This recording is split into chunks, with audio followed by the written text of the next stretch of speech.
Dennis, I'd really like to focus on the backside of the acclaimed Gartman Letter right now. It is an historic election. It is like 1800. It's like 1824. We somehow survive these, don't we?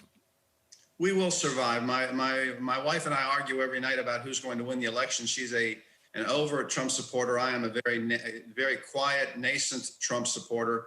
We argue each night as to who's going to win.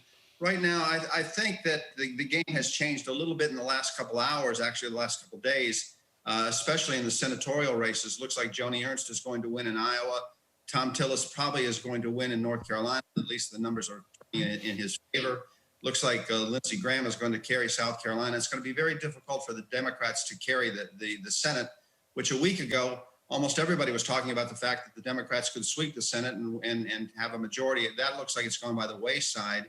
And the president is doing a little bit better. So there's a greater sense of, for lack of a better term, Right. really at this point. Yes, this is a very, very important election. Probably Is the same gridlock that we've had for 4 years or a newer, different gridlock good for markets?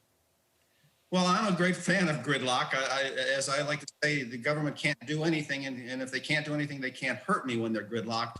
But we do need to see some sort of infrastructure spending. We'll probably get that after the election is finalized, after the details of the various votes from the various states, the Electoral College are finalized. We'll get some infrastructure spending, but I'm still a great fan of gridlock. I hope that we have a gridlocked government, a Republican Senate, a Democratic House, and we'll see who wins the presidency at this point. But I think gridlock is a greater propensity, or a greater likelihood than we had just a half ago. But Dennis, why gridlock? I mean, if you have gridlock, it means that you can't really get stimulus spending, or at least that could be curtailed. I mean, why is gridlock, in your opinion, a good idea when you're facing one of the biggest crises, certainly in healthcare, that's translating into the economy of our lifetime? Francie, we'll get spending, an infrastructure, a relief program of some sort after the election is finalized. Whether we have gridlock or not, that's almost a given. We can't go.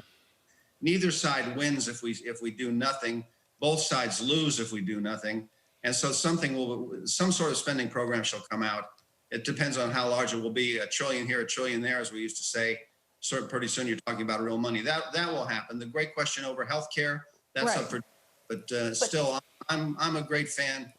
I'll go to my deathbed saying I'm a fan of gridlock because you can't do anything to harm me. Okay. Infrastructure spending, will we get some tax relief? Yes, we will. No but question. Dennis, yes. I don't mean to interrupt, but then why don't we have a stimulus now? I mean, it's in both parties' interest to get a stimulus. We have an election tomorrow and no stimulus, and people need stimulus. I just think it's because the election, nobody wanted to give the other team a vote of confidence. And once the election is behind us, they'll sit down and realize that both teams are going to lose. So nobody wanted to give the other team a win. Both sides wanted to give the other team a loss. Now that that's over, we'll get spending. Dennis, reaffirm gold. And are you buying gold in Turkish lira, or is it gold in dollars? I still like the gold market, not nearly as much as I did 2.5 months ago. I reduced my gold position dramatically. But I think over the course of the next year, 2 years, 3 years, gold will be 5, 10, 15% higher than it is right now, simply because the monetary authorities, whether it's here in the States, Canada, Europe, Japan, China, Russia, all are going to be stimulative, all are going to be expansion. No choice but to be so, and that shall send the gold price not dramatically higher, but quietly and consistently higher, moving from the lower left to the upper right. There we go. That's what I needed to hear.